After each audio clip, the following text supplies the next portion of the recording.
In the grand theater of global economics, two nations define the trajectory of the 21st century, the United States and China, to understand where they are going. We must first look at gross domestic product, the primary metric of a nation's total economic output. Back in 2015, the landscape was different. The United States held a dominant lead with an $18.3 trillion economy.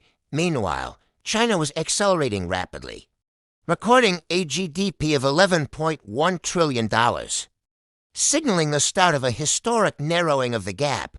Between 2016 and 2019, China maintained a consistent growth rate of 6 to 7%, effectively doubling down on its massive infrastructure investments. In contrast, the United States maintained a steady but slower growth of 2 to 3%, fueled by innovation and its tech sector. China's role as the world's factory reached new heights during this period as industrial output and global manufacturing dominance became the nation's economic bedrock.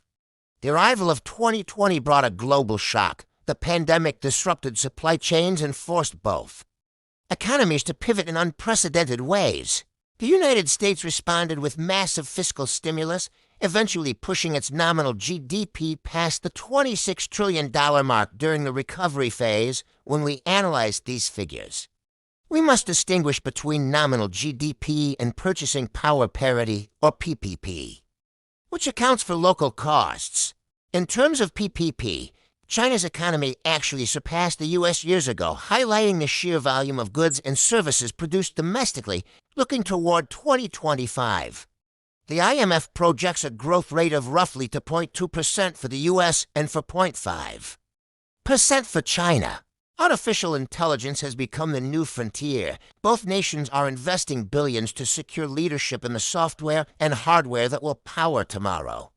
Green energy is another critical battleground. China currently leads in electric vehicle production and clean tech manufacturing on a massive scale.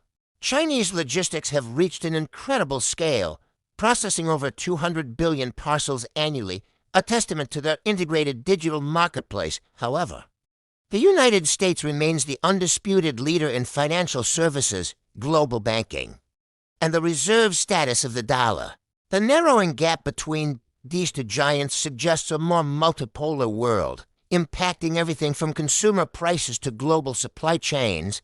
By 2030, the economic landscape may look vastly different, with technology and sustainability determining which nation holds the ultimate edge. From Beijing to Washington, the decisions made today will echo through the global economy for decades to come. Thank you for joining us for this economic analysis.